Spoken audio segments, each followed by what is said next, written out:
What if I told you that you've never actually seen the truth? Not even once. Right, like not once. Everything you believe, every absolute certainty that you hold in your chest, every intuition you trust about how the universe operates? Yeah, what if all of it was just meticulously constructed for you? Exactly. By this invisible architecture you didn't even know was running.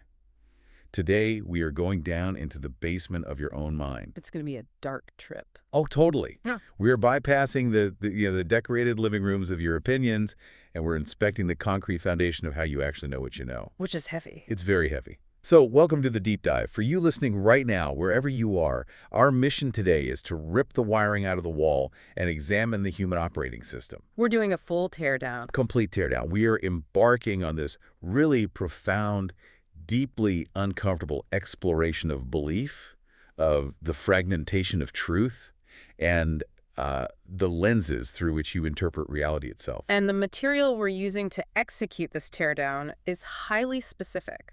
Yeah, and frankly, incredibly demanding. It really is. We are dissecting Chapter 19 of Albert Pike's massive philosophical text, Morals and Dogma. Chapter 19. Right, which is specifically titled The Grand Pontiff. And to truly grasp the weight of what Pike is doing here, we have to recognize where this sits in the overarching architecture of his work. Let's build that narrative bridge immediately, right now. Yeah. Because for those who've been following this progression, the previous stage of this text was entirely inward-facing. Very internal. Yeah.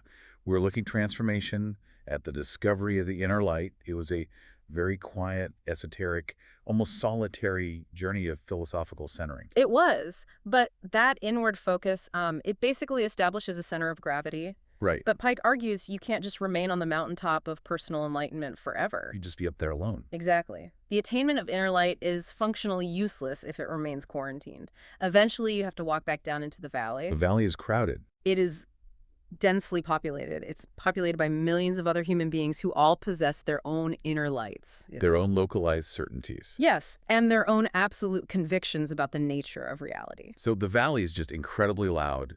It's this chaotic intellectual arena where everyone is shouting that their map is the only real map. Yeah, which forces a massive confrontation. It really does. Once you have your own internal philosophical center, how do you actually apply it to a world defined by, well, competing and contradictory ideas? You have to figure out how to sift through the noise. Right, to find out what is actually true versus what is merely like an inherited assumption. And that ultimately is the mandate of the Grand Pontiff.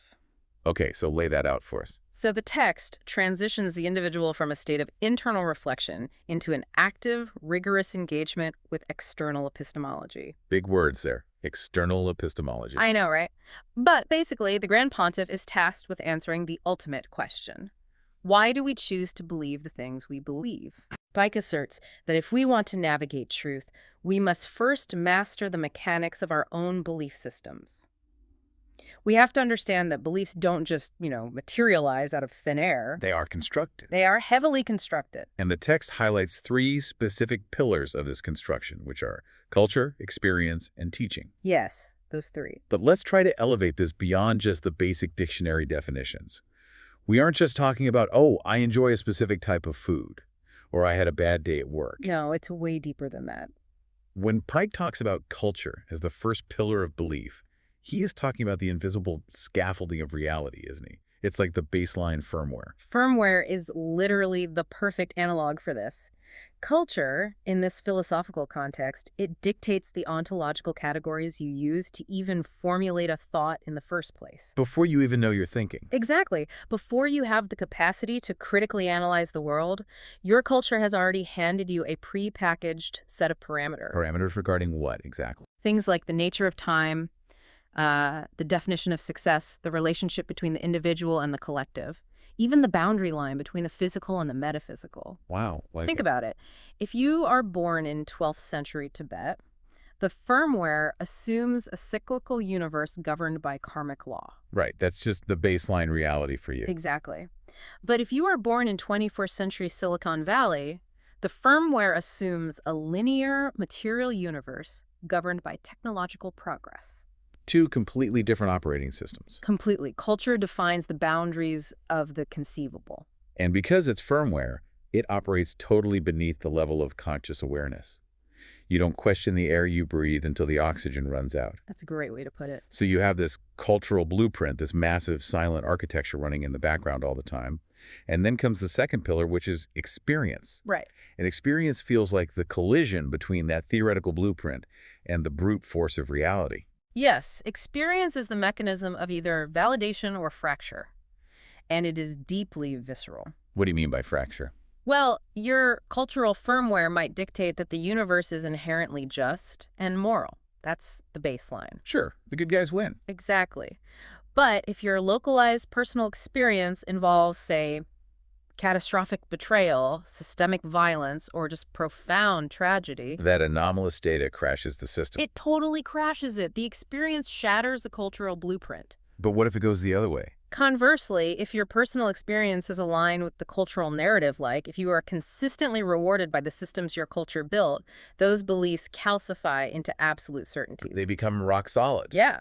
Experience is the fire that hardens the clay of belief, transforming those inherited assumptions into deeply entrenched physiological responses. Which leaves the third pillar, teaching. Right, the final piece. If culture is the invisible firmware and experience is the chaotic environmental data, teaching seems to be like the explicit user manual handed down by the authorities within that culture. That is exactly what it is. It's the formal transmission of the rules of the game. So it's deliberate. Highly deliberate. It is the curated injection of specific dogmas.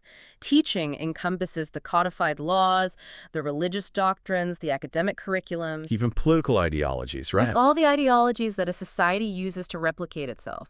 It is the conscious layer of belief construction. Because a society can't just leave it to chance. No, it cannot rely solely on the passive absorption of culture or the unpredictable nature of personal experience to ensure its survival. It must actively instruct its citizens on what to revere, what to fear, and what constitutes the truth. So these three pillars merge culture, experience, teaching, and they create a highly complex, customized cognitive filter. Yes. And this is where Pike's text becomes genuinely unsettling to me. How so? Because the implication here is that these belief systems literally shape the raw data we receive. Oh, absolutely. We don't experience the world objectively at all. We experience a translated, warped, highlighted, or muted version of reality. Right. Heavily edited by the operating system built from our culture, our traumas, and our teachers. The neurological and philosophical implications of that are staggering. They really are. I mean, two human beings can stand in the exact same room, witness the exact same political event or interpersonal conflict, and walk away with two diametrically opposed, fiercely held realities of what just occurred. And neither of them is necessarily lying. Exactly. Neither is lying. Their cognitive filters simply prioritize different data points based on their unique architectural pillars. I really want to push on this operating system analogy because it feels crucial to where the Grand Pontiff is heading. Let's do it. Think about your smartphone's OS. It runs constantly. Yeah. It decides what notifications get pushed to your lock screen and what emails get buried in the spam folder. Yeah, it filters everything. Your brain is doing the exact same thing. It is taking in millions of bits of sensory data a second, and your belief system is the algorithm deciding what data is important enough to reach your conscious awareness. And what data threatens the integrity of the system and therefore must be ignored. Right. But here is my challenge to Pike's framework, and I think a lot of people listening might feel this too. Go ahead. If our entire perception of reality is hopelessly compromised by this algorithm, if everything is just a mashup of random geography, unpredictable trauma, and inherited instruction, is the ultimate goal of the Grand Pontiff to somehow delete the operating system? To just wipe it clean. Yeah. Is Pike advocating for a complete detachment from all human conditioning to achieve some pure, unblemished blank slate? You know, the desire for a blank slate is a really common philosophical fantasy, but Pike's text dismisses it as a functional impossibility. Wait, really? He says it's impossible. Totally impossible. You cannot operate in the material world without an operating system. If you wipe the hard drive completely, you don't achieve pure enlightenment. What do you get then? You achieve cognitive paralysis. The hardware requires software to interact with the environment. You have to have a filter just to process the light hitting your retinas, you know? So if we can't delete it, what's the alternative? Just resigning ourselves to being meat robots running bad software? No, not at all. The alternative is becoming the programmer. Oh, interesting. The Grand Pontiff is defined by the transition from passive user to active architect. You do not destroy the foundation of your beliefs. You meticulously study how the concrete was poured. How does one actually do that in practice? Well, you take a deeply held conviction, let's say your definition of justice, and you drag it into the light of conscious awareness. You interrogate it. Yes. You ask, is this conviction truly mine, or is this simply the firmware of my 21st century Western culture? Or is this reaction just a trauma response from an event that occurred a decade ago? Exactly. Is this simply a doctrine I was taught in childhood that I have never rigorously cross-examined? The goal is absolute, unflinching self-awareness regarding the nature of your own filters. But man, that requires a terrifying level of honesty. It is incredibly difficult work. Because if you pull on that thread, if you start acknowledging that your beliefs are acting as a heavy filter, you inevitably arrive at a deeply uncomfortable realization about truth itself. Yes, you do. And the text hits this incredibly hard. We rarely, if ever, see truth in its naked form. This is a fundamental axiom of the chapter. Truth is almost entirely a matter of interpretation rather than direct observation. Interpreted, not observed. That's a huge distinction. It changes everything. Because human beings are finite, localized creatures equipped with highly specific cultural and experiential lenses, we are basically incapable of absorbing the totality of an infinite reality. It's just too much data. Way too much. We are always looking at a refraction. We are looking at shadows on the cave wall, to borrow from Plato, colored by the specific fire burning behind us. Which leads directly to the fragmentation of truth. The text points out that this localized filtering is exactly why human history is littered with thousands of vastly different philosophical, religious, and political traditions. It isn't because one group got it 100% right and everyone else is historically stupid. No, not at all. It's because different cultures, facing different environmental pressures, filtered the overwhelming complexity of the universe into different manageable fragments. A really helpful way to conceptualize this, which kind of aligns with the symbolic language often found in these philosophical texts, is to imagine truth as an impossibly massive, multifaceted diamond. Okay, a massive diamond. Suspended in the dark. Got it. If your cultural and experiential position places you on one specific side of this diamond, the light of reality strikes a particular facet and refracts brilliant blue. That blue light becomes your absolute reality. You see blue, you know it's blue. Because from where I'm standing, it is unmistakably blue. Exactly. But if another individual, shaped by a different hemisphere, a different history, and different traumas, stands on the exact opposite side of the diamond. You aren't seeing blue. No, the light strikes a different facet and refracts intense red. You are both observing the exact same object. You are both experiencing a genuine interaction with truth. But your localized positions dictate that your interpretations are wildly, aggressively different. Okay, stop right there. Beep. Because this is where the modern mind usually falls into a massive trap. And I want to voice the skepticism I know you listening right now might be feeling. Lay it on me. If everything is just a fragment, if my blue light is just my cultural filter and your red light is just your trauma response, doesn't Pike's entire framework just collapse into postmodern relativism? The relativism critique. Yeah. If no single system holds the absolute unvarnished truth, doesn't that just lead to intellectual chaos?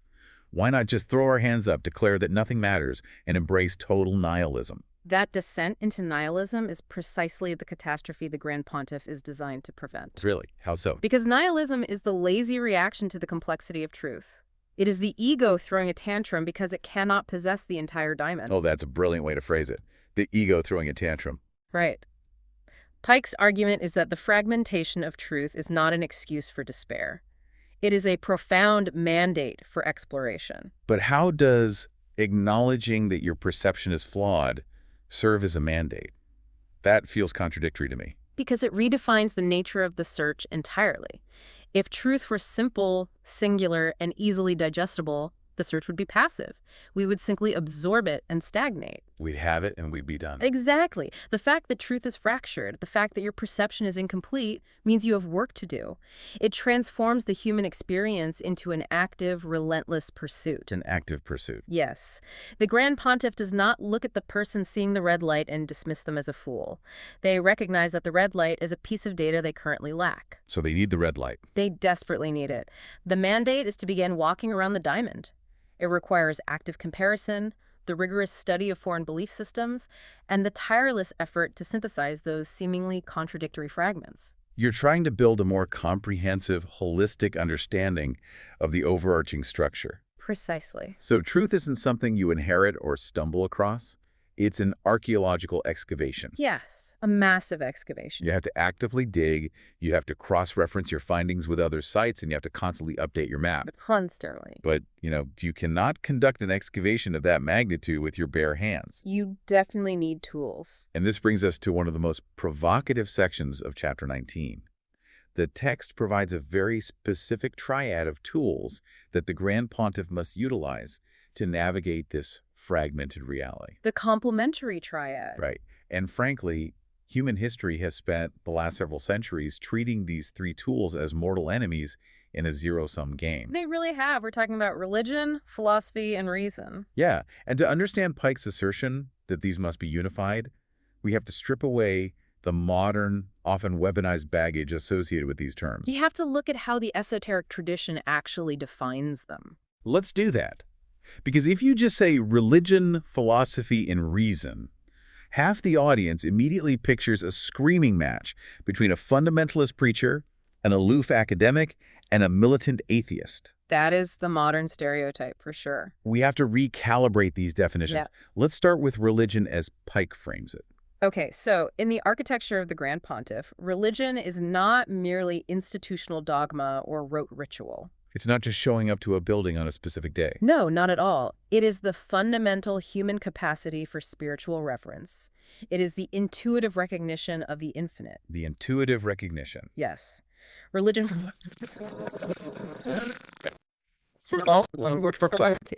mysteries of existence that defy immediate quantification. It deals in the currency of ultimate meaning. And historical continuity. It is what connects us to the grander scheme. It's the tether to the transcendent. Okay, I like that. What about philosophy? Philosophy is the structural framework. It is the realm of grand, overarching inquiry. Okay, so how does it differ from religion? If religion provides the intuition of the infinite, philosophy attempts to build the intellectual scaffolding necessary to house that intuition. Oh, wow. The scaffolding to house the infinite. Right. It is the disciplined pursuit of understanding the fundamental nature of knowledge, ethics, and existence itself. It connects the disparate points of human experience into a coherent, overarching narrative. And finally, the third piece of the triad, reason. Reason is the sharp, unforgiving edge of empiricism and critical logic. The unforgiving edge. It is the faculty of deduction, the demand for evidence, and the mechanism that identifies and roots out contradictions. Reason deals in the currency of the immediate, the observable, and the verifiable. Now, here is where I have to throw a massive wrench into this idealistic triad. I figured you might. You just defined reason as the demand for empirical evidence and the rooting out of contradiction. I did. And you defined religion as the intuitive recognition of mysteries that defy quantification. Historically and practically, these two things operate like oil and water. Religion often demands faith in the absence of evidence.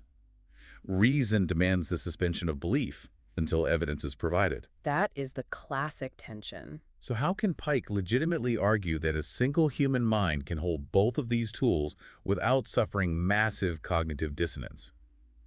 Doesn't the flashlight of reason inevitably destroy the shadows required by religion? That is the core friction of the Enlightenment and post-Enlightenment eras, right there. But Pike suggests that viewing them as mutually destructive is a profound category error. A category error, meaning they aren't even playing the same game. Exactly. They operate on entirely different domains of human experience. Reason is exceptional at dismantling the immediate mechanics of the physical world. It tells you how things work. Yes, it tells you how the cellular structure operates. It tells you how gravity bends space-time. But reason is remarkably ill-equipped to answer the question of why anything exists in the first place. Or what we should do about it. Right, or what the moral imperative of human consciousness ought to be. Religion and philosophy address the telos, the ultimate purpose and direction. Well, reason addresses the immediate mechanics of the journey. Precisely. So they aren't competing for the same territory at all. They are handling different altitudes of reality. That's a great way to put it, different altitudes. Let me try to build a visualization for how these three actually synthesize in real time. Because abstractly, it's hard to grasp. Please do. Imagine you are dropped into a massive, terrifying, unmapped dark forest at midnight. Okay, I'm terrified already. Your only goal is to navigate through the chaos to reach a sanctuary on the far side. In this scenario, religion is your compass. The compass. Yes, it is that deep, historical, intuitive calibration that points toward a true north. When the sky is completely obscured by the canopy and you cannot see the stars, the compass provides an ultimate sense of orientation.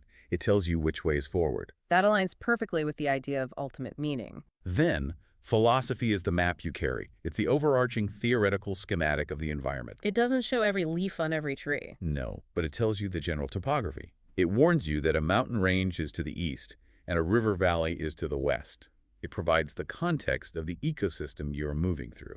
Okay, so you have orientation and context. But if you attempt to walk through a pitch-black forest with only a compass and a map, you are going to walk straight off a ravine, or you are going to trip over an exposed root and fracture your skull. Because you can't see what's directly in front of you. Exactly. You need immediate, localized illumination. You need a flashlight. That flashlight is reason. I love this analogy. Reason is the piercing beam of empirical logic that illuminates the 3 feet of ground directly in front of you. It spots the immediate traps, it analyzes the soil stability, it keeps you alive step by step. The synergy in that analogy perfectly captures the text's intent, and it brilliantly exposes the danger of isolating any single tool. Let us examine the failure modes of that. Let's do it. What happens if an individual discards the compass of religion, that overarching sense of reverence and ultimate moral direction, and relies solely on the map of philosophy and the flashlight of reason? Well, if you drop the compass, you lose your true north. You still have the flashlight, so you can brilliantly analyze the moss on the trees, and you can logically deduce how to step over the roots. You're surviving the moment. You're moving efficiently. Yeah. But you have no ultimate orientation. You end up walking in brilliant, highly logical circles. Yeah. You become a highly educated cynic, surviving moment to moment, but progressing toward nothing of ultimate value. Exactly. Now, consider the inverse. What if you hold fiercely to the compass of deep faith, and you possess the grand philosophical map, but you refuse to turn on the flashlight of reason? Then you die in the dark. It's that simple. You are so violently focused on the ultimate destination, so obsessed with the grand spiritual theories, that you ignore the observable empirical reality directly at your feet. You ignore the laws of physics. You ignore the biology of a predator, you ignore the obvious logical contradictions in your path, and you fall straight into a ditch while staring at the heavens. And that is the exact tragedy Pike is addressing. The Grand Pontiff recognizes that the universe is complex enough to require all 3 faculties. They have to be unified. Religion, philosophy, and reason must be unified. They check and balance one another. Reason prevents religion from degrading into dangerous superstition. And religion prevents reason from degrading into a sterile, mechanized nihilism. And philosophy provides the language for them to communicate. It is a stunningly balanced architecture for human thought. But if this triad is so effective, we have to address the state of the world. Which is not balanced. Not at all. Right. The world is not full of balanced Grand Pontiffs calmly navigating the forest. The world is full of people screaming at each other, hopelessly lost, or actively setting the forest on fire. Sadly true. If we have the compass, the map, and the flashlight, what is the roadblock? The chapter identifies a primary antagonist in this journey, an insidious virus that infects the operating system. And that virus is dogmatism. Yes, dogmatism. If the triad represents the tools of intellectual navigation, dogmatism is the rust that fuses those tools together and renders them useless. It just corrodes the whole system. Completely. Pike dedicates a significant portion of the text to dissecting the anatomy of dogmatic thinking, because it is the antithesis of the Grand Pontiff's mission. So what is it exactly? We use that word loosely. Dogmatism is not merely holding a strong opinion. It is a specific cognitive failure defined by 3 primary characteristics: Which are? blind acceptance, rigid thinking, and a violent refusal to question. Let's pull those apart, because dogmatism is a word we throw around constantly, usually just as a pejorative for someone whose politics we find annoying. Right, like, oh, you're just being dogmatic. Exactly. But Pike treats it as an actual psychological pathology. The first characteristic is blind acceptance. How does that practically manifest in the mind? Blind acceptance is the wholesale adoption of the cultural firmware without reading the source code. Ah, blindly taking the download. Yes, it is the internalization of a belief structure passed down by an authority figure, a parent, a priest, a professor, a political pundit, without ever running that belief through the filter of your own reason or philosophy. You just swallow it whole? The individual swallows the dogma whole, and the danger here is that unexamined beliefs are incredibly fragile. Because you didn't build them yourself. Right. Because the individual did not construct the belief themselves through rigorous testing, they cannot defend it logically, therefore they must defend it emotionally. Wow. Which leads directly into the second characteristic, Mm. rigid thinking. When a belief is swallowed whole and cannot be logically defended, the mind has to build a fortress around it. Exactly. Rigid thinking is the loss of intellectual elasticity. Elasticity. A healthy mind, a Grand Pontiff's mind, is dynamic. When it encounters new, anomalous data, perhaps a red facet of the diamond they had never seen, the mind expands to incorporate the new information. It stretches. The rigid mind cannot bend. When presented with contradictory evidence, the rigid mind experiences massive cognitive dissonance. It physically hurts them to hear it. Yes. To protect its fragile, unexamined beliefs, the dogmatic mind must reject the new data entirely. It retreats into denial. It creates an echo chamber. It views adaptation not as learning, but as a catastrophic defeat. And the final stage of this pathology is the most dangerous. The flat, often violent refusal to question. It is the active suppression of the flashlight. Because the flashlight threatens the fragile belief. This is where dogmatism becomes systemic. The dogmatic individual does not just refuse to question their own beliefs, they view the act of questioning itself as a moral failing. Oh, so if you ask questions, you are the enemy. Inquiry becomes synonymous with heresy or treason. The flashlight of reason is viewed as a threat to the compass, rather than a necessary companion. When a society reaches this stage of dogmatism, it calcifies. It ceases to evolve. So dogmatism effectively neutralizes the entire complementary triad. It freezes tradition into a weapon, it burns the philosophical map, and it shatters the flashlight of reason. It's a complete system failure. But I want to introduce a nuance here, a pushback on the practical application of avoiding dogma. Yeah. We just described dogmatism as terrible, but we also have to admit why it is so universally popular. It's easy. It is highly efficient. Dogmatism massively reduces cognitive load. That is very true. When the world is terrifying and complex, when the diamond is flashing a million contradictory colors, having a central authority hand you a rigid rulebook and say, this is the absolute truth, do not question it, you are safe, is an intoxicating relief. It provides an immediate tribe. You belong. Yes. So my challenge is this. Is it possible to possess intense, unwavering convictions about the world without sliding into the comfort of dogmatism? That is the big question. Because if the only alternative to dogmatism is being a wishy-washy relativist who stands for absolutely nothing, that doesn't seem like a functional way to live either. Where does Pike draw the line between a deeply held conviction and toxic dogma? That distinction is the tightrope walk of the entire philosophy. Pike does not advocate for an endless, paralyzed state of agnosticism. Quite good. The Grand Pontiff is not someone who refuses to make a judgment. Through the rigorous application of religion, philosophy, and reason, through the active exploration of the fragmented truth, the Grand Pontiff arrives at profound, fiercely held convictions. Take a stand. They will build their lives, and sometimes sacrifice their lives, upon these convictions. So what's the difference then? The demarcation line between conviction and dogma lies entirely in the concept of epistemic humility. It is the architecture of the mental door. The architecture of the door. Explain that. Think of it this way. Dogma locks the door from the inside, barricades it, and throws the key into the fire. Nothing gets in or out. The dogmatic mind says, I possess the final, absolute totality of truth. It is literally impossible that my interpretation is flawed. Any evidence to the contrary is a malicious deception. Wow. And conviction. Conviction, however, closes the door but leaves it unlocked. But unlocked.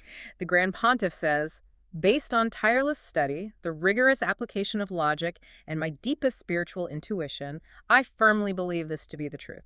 I will operate my life according to this principle. However, There's the pivot. because I understand that I am a finite human being peering through the filters of my culture and experience, I must humbly acknowledge the possibility of a blind spot. So they admit they might be wrong. They leave open a percentage of possibility that their interpretation is incomplete. They say, if the universe presents me with undeniable empirical evidence that contradicts my map, I reserve the right to update the map.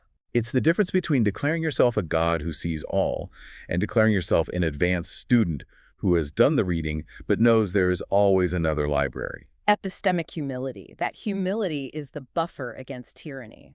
And this brings us to the climax of the chapter, the ultimate antidote to the poison of dogmatism. If the Grand Pontiff understands that truth is fragmented, if they wield the triad of tools, and if they maintain epistemic humility, what is the resulting virtue? The text identifies it as tolerance. But I want to set a massive guardrail here. Please do. Because if we use the 21st century pop culture definition of tolerance, we are going to completely neuter Pike's argument. The modern dilution of the word tolerance is a philosophical tragedy. It really is. In contemporary vernacular, tolerance has been downgraded to mere superficial politeness. It means a passive coexistence characterized by mutual apathy. Right. It means you stay in your ideological bubble, I will stay in my ideological bubble, we will not discuss our differences at the dinner table, and I will secretly maintain that you are fundamentally ignorant. That is not tolerance. That is intellectual cowardice masked as civility. Yes.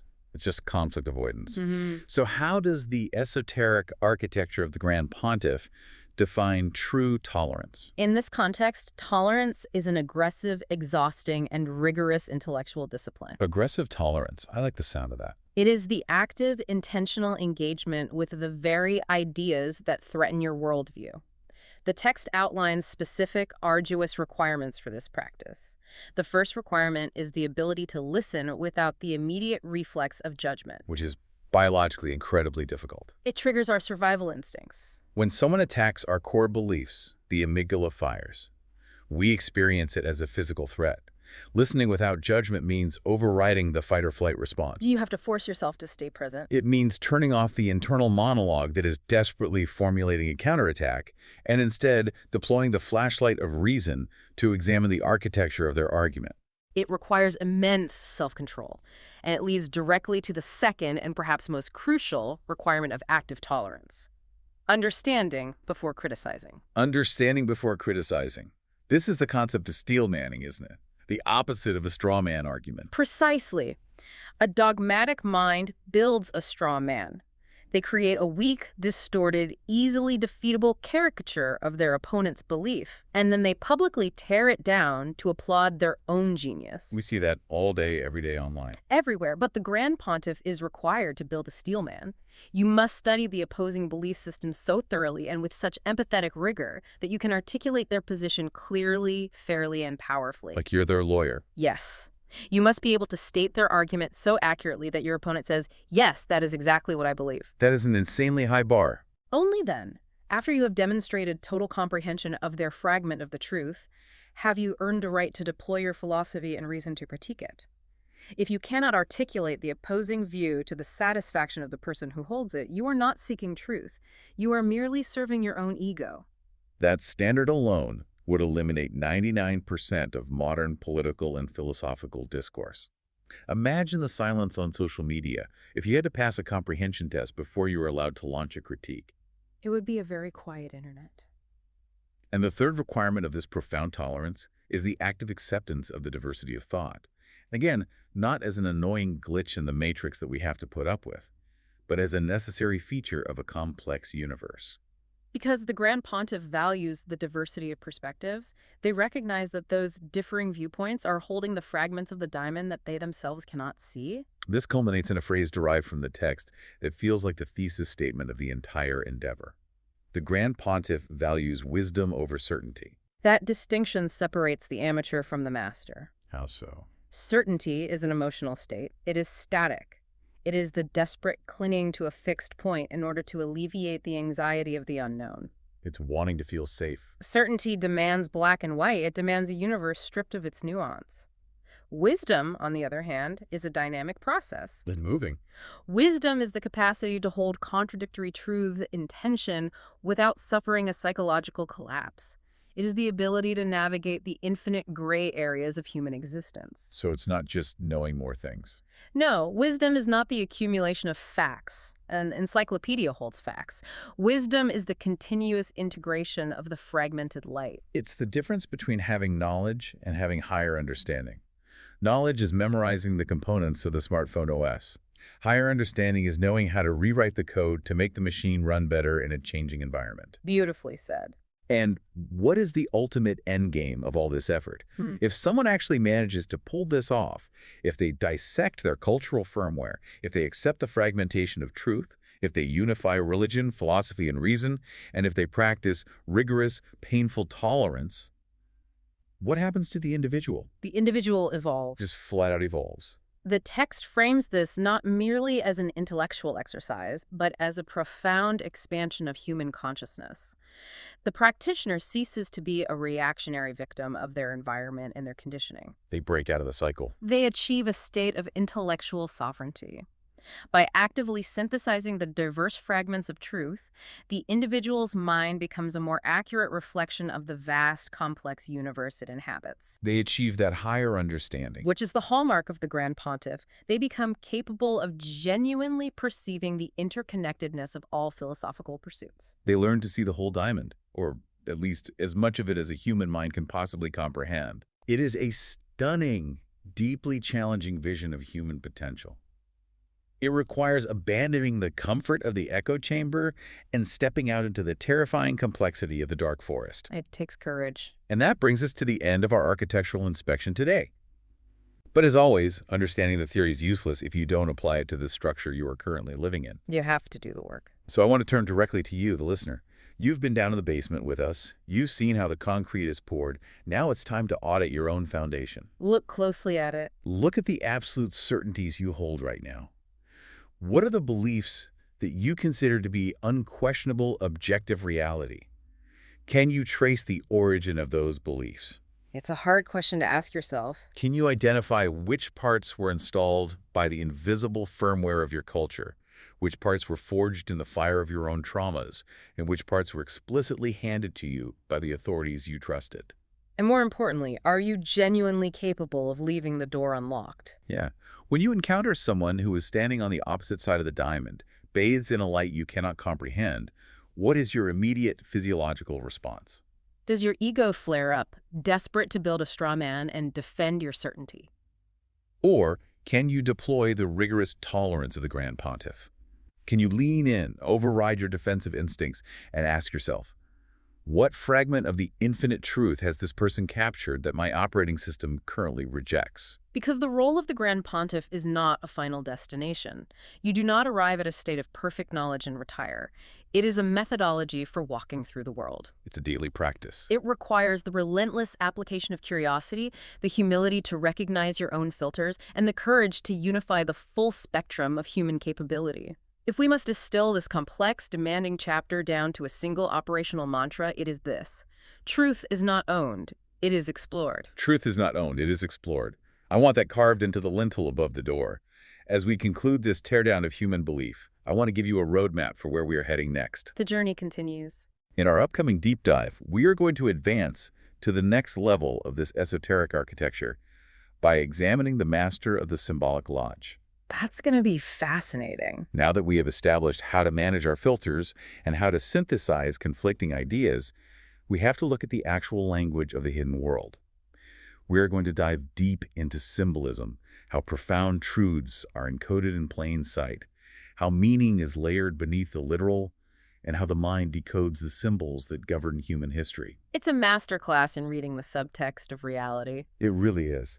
But before we officially close the book on the Grand Pontiff, I want to leave you with one final provocation. A thought experiment to carry with you. Yeah, as you navigate the valley of competing ideas this week, we have established that our individual perception is incomplete, and that a higher understanding of the universe absolutely demands the integration of vastly different perspectives. If this premise holds true, then we must confront a disturbing possibility.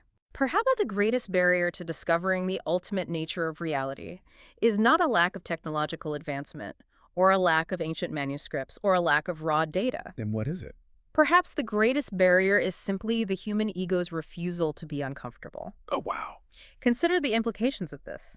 What if the specific, vital fragment of the truth that you are most desperately searching for, the exact piece of the puzzle that would finally bring your chaotic worldview into harmony? Yeah.